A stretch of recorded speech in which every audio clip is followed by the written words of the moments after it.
Genesis chapter 6.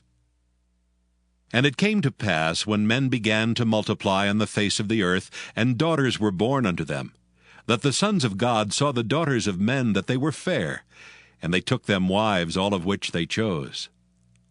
And the Lord said, My spirit shall not always strive with man, for that he also is flesh. Yet his days shall be 120 years. There were giants in the earth in those days, and also after that, when the sons of God came in unto the daughters of men, and they bare children to them. The same became mighty men which were of old, men of renown.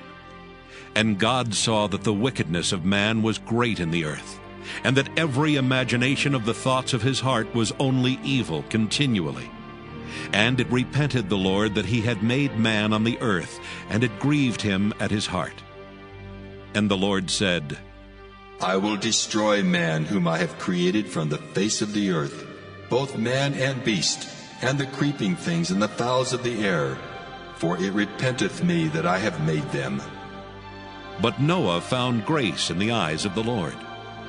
These are the generations of Noah. Noah was a just man and perfect in his generations, and Noah walked with God. And Noah begat 3 sons, Shem, Ham, and Japheth. The earth also was corrupt before God, and the earth was filled with violence. And God looked upon the earth, and behold, it was corrupt, for all flesh had corrupted his way upon the earth. And God said unto Noah, The end of all flesh is come before me, for the earth is filled with violence through them, and behold, I will destroy them with the earth. Make thee an ark of gopher wood. Rooms shalt thou make in the ark, and shalt pitch it within and without with pitch. And this is the fashion which thou shalt make it of. The length of the ark shall be 300 cubits, the breadth of it 50 cubits, and the height of it 30 cubits. A window shalt thou make to the ark, and in a cubit shalt thou finish it above. And the door of the ark shalt thou set in the side thereof, with lower, second, and third stories shalt thou make it. And behold, I, even I, do bring a flood of waters upon the earth, to destroy all flesh wherein is the breath of life from under heaven, and everything that is in the earth shall die. But with thee will I establish my covenant, and thou shalt come into the ark, thou, and thy sons, and thy wife, and thy sons' wives with thee. And of every living thing of all flesh, 2 of every sort shalt thou bring into the ark to keep them alive with thee. They shall be male and female. Of fowls after their kind, and of cattle after their kind. Of every creeping thing of the earth after his kind. 2 of every sort shall come unto thee to keep them alive. And take thou unto thee of all food that is eaten, and thou shalt gather it to thee, and it shall be for food for thee and for them. Thus did Noah. According to all that God commanded him, so did he. And so you have here in chapter 6 now the culmination of all of this. And we're going to see not only the flood, but the reason for the judgment of the flood. And I'd like to get into this chapter now because it's, I think, a very important chapter. And we find here, it came to pass when men began to multiply on the face of the earth, and daughters were born unto them, that the sons of God saw the daughters of men, that they were very fair, and they took them wives of all which they chose. Now, this sons of God and daughters of men is really something that has caused no end of discussion today. You will find, frankly, that there are today a great many good men that take the position that the sons of God here are angels. And may I say that I personally cannot accept that at all. Why? Somebody says, can't you accept it? And I recognize that most of my teachers taught the sons of God were angels, and I recognize that a great many of the present-day expositors take that position. I cannot accept it. because if these were good angels, they would not commit this sin.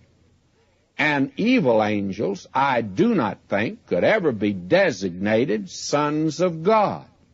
And then the offspring that were here were men. They were not monstrosities.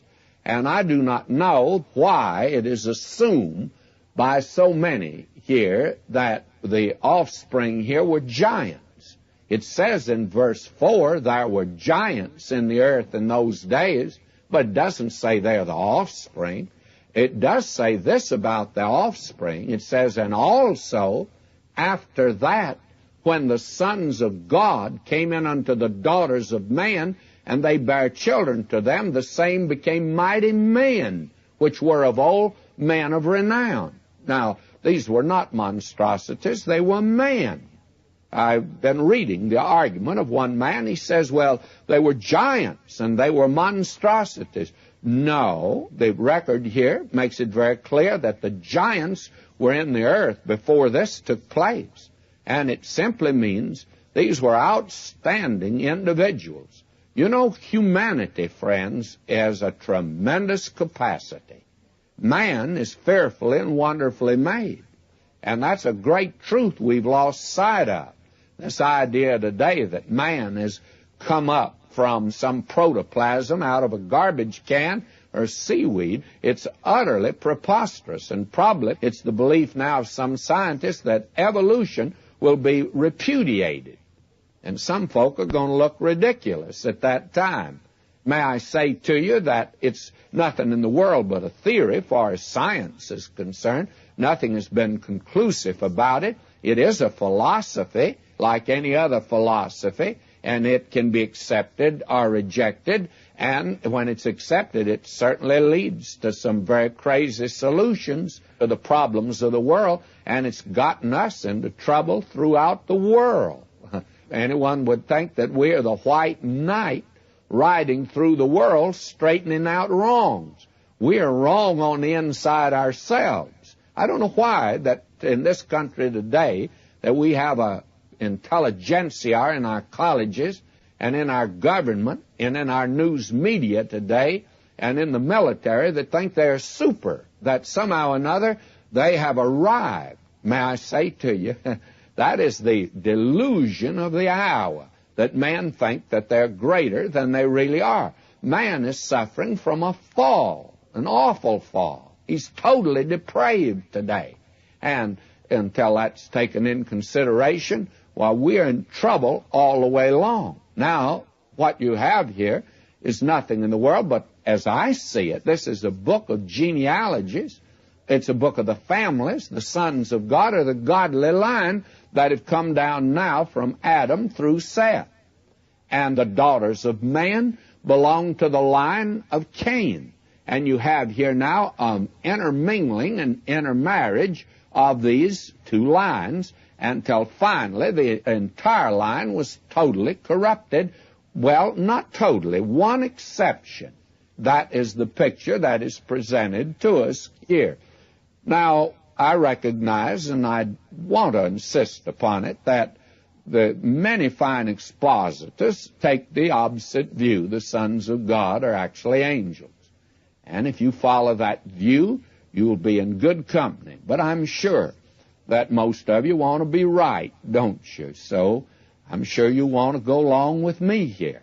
May I say to you, regardless of which view you take, why, all of us, I hope, will be friends, because this is merely a matter of interpretation, and it doesn't have anything to do with whether you believe or do not believe the Bible, but does have to do with interpretation. Now God says here in verse 3, and the Lord said, my spirit shall not always strive with man, for that he also is flesh, yet his days shall be 120 years. And we believe that Noah preached for 120 years, and during that time the Spirit of God was striving with man, and we're told, Peter makes it very clear, that it was back in the days of Noah that the Spirit of God was striving with men in order that he might bring them to God. but they would not turn. Well, let me read that. It's 1 Peter 3:19. Probably I should read verse 18. For Christ also hath once suffered for sins, the just for the unjust, that he might bring us to God, being put to death in the flesh and quickened by the Spirit, by which also he went and preached unto the spirits in prison.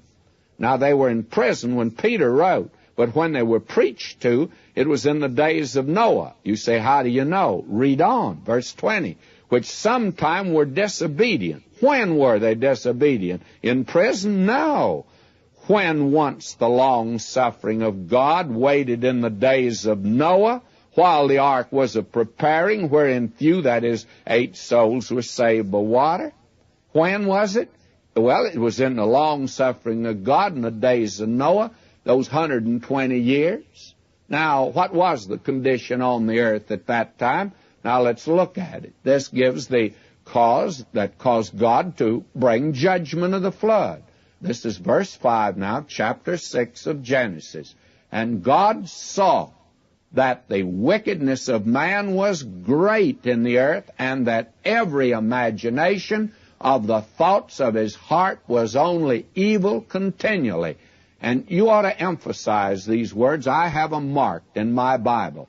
The wickedness of man was great. Great is one. Every imagination, every. And that the imagination of the thoughts of his heart was only evil. That's all it was. And that continually. And you've got 4 words there that reveal the condition that was upon the earth. And it repented the Lord. What repented? Why, the corruption of man. Repented the Lord. Now, it looks as if God had changed his mind. He created man, now he's going to destroy him, it looks like. It repented the Lord that he had made man on the earth, and it grieved him at his heart. Now, the Lord said, I will destroy man whom I have created from the face of the earth, both man and beast, and the creeping thing, the fowls of the air. Doesn't mention fish, because they're in the water. And he's just going to send more water. For it repented me that I have made them. But Noah found grace in the eyes of the Lord. And why did he find grace? These are the generations of Noah. Noah was a just man and perfect in his generations, and Noah walked with God. Now, why did God save Noah? He walked with God? Yes, but we're told by faith, Noah, being warned of God of things not seen as yet, prepared an ark. Now, it took faith to prepare an ark on dry land when it hadn't even drizzled. And that took faith, by the way. And we're told that it was by faith that Enoch was translated. You see, when the church is taken out, every believer's going because it's for believers. And weakest saints going out. And they're going out because God extends mercy. And we're told the mercy of God will be demonstrated at that time. Now, why the flood? Why is God going to send the flood? Well, we're told, verse 11, the earth also was corrupt before God, and the earth was filled with violence. And God looked upon the earth. Behold, it was corrupt, for all flesh had corrupted his way upon the earth. That is actually God's way, and it was man's way. It turned from the purpose for which God had created him. And God said unto Noah, the end of all flesh is come before me, for the earth is filled with violence through them, and behold, I will destroy them with the earth. Now, we find here God going to send the flood. And why is he going to send the flood? Well, let me mention several things. Man had a promise of a Redeemer, and they were told that there was coming a Savior on the earth. And that is the thing man should have been looking for. Instead of that, he turns from God, we're told. And then we have here that God provided a sacrifice for Adam and Eve. And we find that a great principle was put down. Actually, with Cain and Abel. That is an eternal principle, if you please. Here are these two boys, and Cain and Abel will stand as the representatives of two great systems, two classes of people, the lost and the saved, the self-righteous and the broken-spirited, the formal professor and the genuine believer. That's what you have in these two, and that's what the human race had at this time. And then we find that these patriarchs were living so long. Adam and Methuselah bridged the entire gap here. And may I say to you, they could give, certainly, a revelation to all mankind, which they did. And then we are told over in Jude 14 and 15 that Enoch preached during that period. He prophesied. And we're also told that Noah preached during this period, and also he was building an ark. And then we're told that Enoch disappeared. That should have alerted them to something. And then they knew concerning this man Methuselah, and when he died, they should have known. And then there was the ministry of the Holy Spirit. God says that His Spirit would not always strive with man, and the Spirit of God was striving with him. Man here totally rejects God, if you please, and that brought the flood upon the earth. We find that God's Spirit striving with man on the earth, and man now turning away from God. And here are just a few, though, that do believe Him, Noah and his family.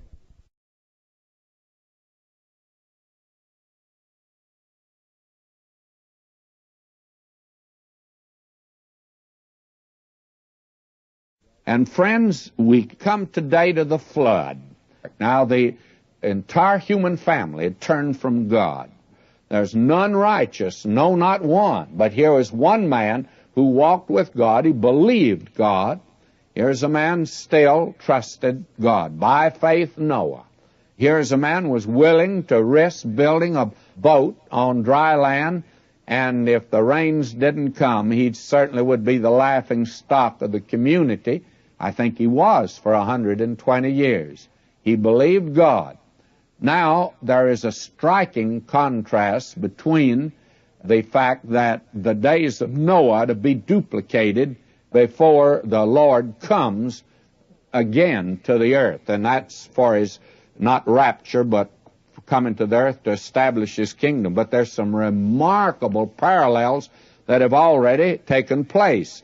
For instance, the way this chapter opened, it came to pass when men began to multiply on the face of the earth, daughters born unto them. There was this tremendous population increase, and man had spread by that time pretty much over the earth. He was in North America, he was here, he was in Asia, in Europe, and in Africa. He'd spread in every direction.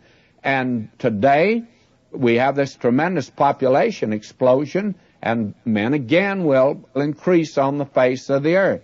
And then there is the fact that during the Great Tribulation period, the Holy Spirit will no longer restrain evil. Now, He'll still be there to convert men, but He'll not be restraining evil on the earth. We're told very definitely. And God's overtures to men will be despised and rejected, and certainly they are today.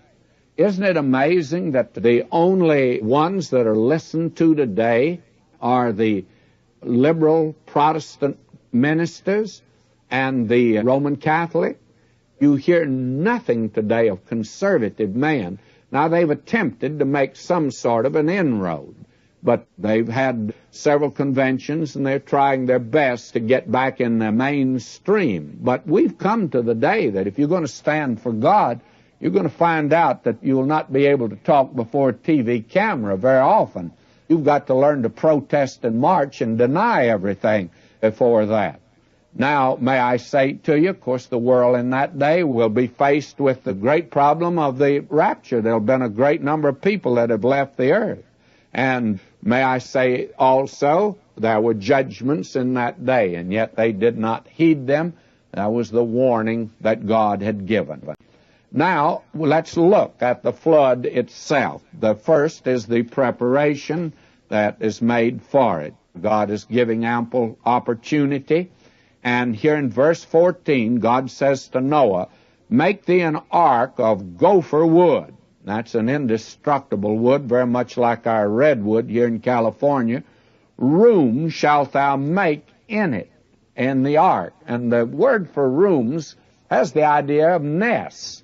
Now, the elephant would need a room, but may I say to you that the mole wouldn't need quite that much room. They could just give him a little dirt in the corner, and that's all that he would need.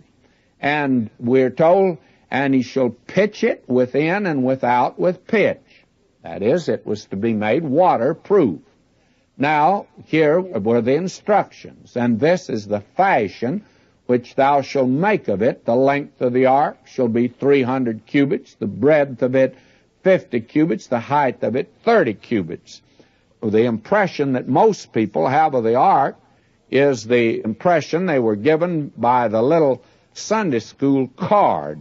It looked like a houseboat, and it was, to me, a very ridiculous sort of a travesty. It was a caricature of the ark instead of picturing it like it actually was. To begin with, may I say to you that the instructions for the building of the ark reveal that it was quite a sizable sort of an ark.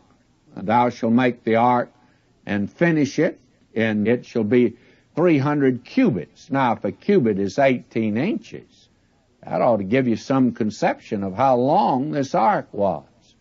Now, the question arises, how could they make it substantial in that day? Well, friends, you're not dealing with caveman. You're dealing with a very intelligent man. Noah was an intelligent man. You see, the intelligence that the race has today came right through that man, and he happened to be a very intelligent man. Now, he's not making an ocean-going boat to withstand 50-foot waves. All he's doing is to have just a place for life, animal life, and man to stay over quite a period of time, by the way, but not to go through a storm, actually, just to wait out the flood. That was all. And for that reason, it might lack a great deal, and it did not have to be built as an ocean-going boat, would give it a great deal more room. So 300 cubits, and if a cubit is 18 inches, that's 450 feet long. That's a pretty long boat, by the way. But the relative measurement is the thing that interests me, and you put this down by, for instance, the New Mexico, one of our battleships some time ago, but it was built 624 feet long, 106 1/4 feet wide, and the 29 1/2 the mean draft. Well, may I say that you put down the comparisons, and it's practically the same, so that you have not a ridiculous-looking boat at all, but one that would compare favorably with the way they build ships today. We're told here, "A window shalt thou make in the ark." Now, the window wasn't a little slit made in the side of the ark. Have you ever stopped to think about the stench that might be in there with all those animals in there over that period of time? Well, "A window shalt thou make in the ark," and the window went all the way around. "And in a cubit shalt thou finish it above." Now, from a cubit, from the top of the ark, from the roof, and the roof must have overlapped that quite a bit, and underneath there was a cubit, 18 inches, that went all the way around the ark. Now, that's the way they ventilate a gymnasium today. I noticed it at the State Fair at Dallas. The building in which the animals are have that window that goes all the way around at the top. And may I say, with all the animals they had at the State Fair in Dallas, Texas, it wasn't a bad place to be. People were sitting in there eating their meals and sleeping there. Very comfortable. And the odor was not bad. I've heard that poor Noah had to stick his head out this little window to live. Well, that's ridiculous. We're not looking at that type of a thing. That's man's imagination. It's not what the record says here at all. And friends, quit reading Sunday school cards. The pictures that were given to me when I was a kid, I've had to unlearn practically all of them. And that little ridiculous boat, I wish we could get rid of it. Now we're told, and the door of the ark, now it only had one door though, and that's important. Christ said he was the way. I'm the door to the sheepfold, by the way, and he's the door to the ark. And the door of the ark shalt thou set in the side thereof, with lower, second, and third stories shalt thou make it. Now, it was 3 decks here, you see, and then I take it one on top, or one on the bottom, maybe. That would make 4 decks. And was there a door for each one? I personally have not come to any conclusion here. I'm rather of the opinion there was only one, and not one for each floor. But that, frankly, again, is beside the point. Now, God says, and behold, I, even I, do bring a flood of waters upon the earth to destroy all flesh, wherein is the breath of life from under heaven, and everything that is in the earth shall die. Now, God is bringing the judgment upon the earth, upon animal and bird and man. But with thee, God says, will I establish my covenant. And thou shalt come into the ark, thou and thy sons, and thy wife, and thy sons' wives with thee. And of every living thing of all flesh, 2 of every sort, shalt thou bring into the ark, to keep them alive with thee. They shall be male and female, of fowls after their kind, the cattle after their kind. And again, you must understand, by this time, one cow would represent the entire cow family, the Holsteins and the Jerseys and the Guernseys and all the others. And then every creeping thing of the earth after his kind, 2 of every sort shall come unto thee to keep them alive. Now that is something else that we need to pay attention to. It's repeated again in the next chapter, that Noah wasn't a Frank Buck who went out and bring them back alive. He wasn't a big game hunter. He didn't have to go after these animals. They came to him. We're told that. And we'll see in the next chapter they did come to him. They'll come to you. Now, why would they? Animals in danger will do that. I remember the first time that we went into Yosemite Valley when our daughter was just a little thing, and she'd never seen snow before. And we put her down in the snow, and she began to whimper, but she quit when she looked over and saw a little deer. Well, actually, I believe we could have gone over and petted that little deer, but we didn't try it because I knew something about the danger of them turning on you and being able to kick and kill an individual, so we didn't approach them any closer. But I mentioned that to the ranger. He laughed. He said, yes, there's snow up in the high Sierras right now. And when there's snow up there and there's danger, they come down here and as tame as any animal could possibly be. But the minute that the snows melt and it becomes spring, he says they spring out of this area, and you couldn't get in a country mile of any of them. Why? Well, because when an animal is in danger, he'll come. Now, at the time of the flood, I don't think Noah had any problem at all. I think they all came to him. Now, in verse 21, take thou unto thee of all food that is eaten, and thou shalt gather it to thee, and it shall be for food for thee and for them. Now, he's to do something very practical. It took a lot of hay in the ark to feed these animals.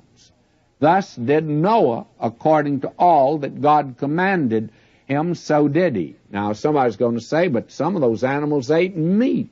They'd eat each other. I don't think so. You say, why? Well, up to the time of the flood, apparently both man and animals were not flesh-eating. They just didn't eat flesh. No carnivorous animals, I assume. We are told of a day in the millennium when the lion and the lamb will lie down together, and the lion's going to eat straw like an ox. And that could certainly come. That probably was the original state of the animal.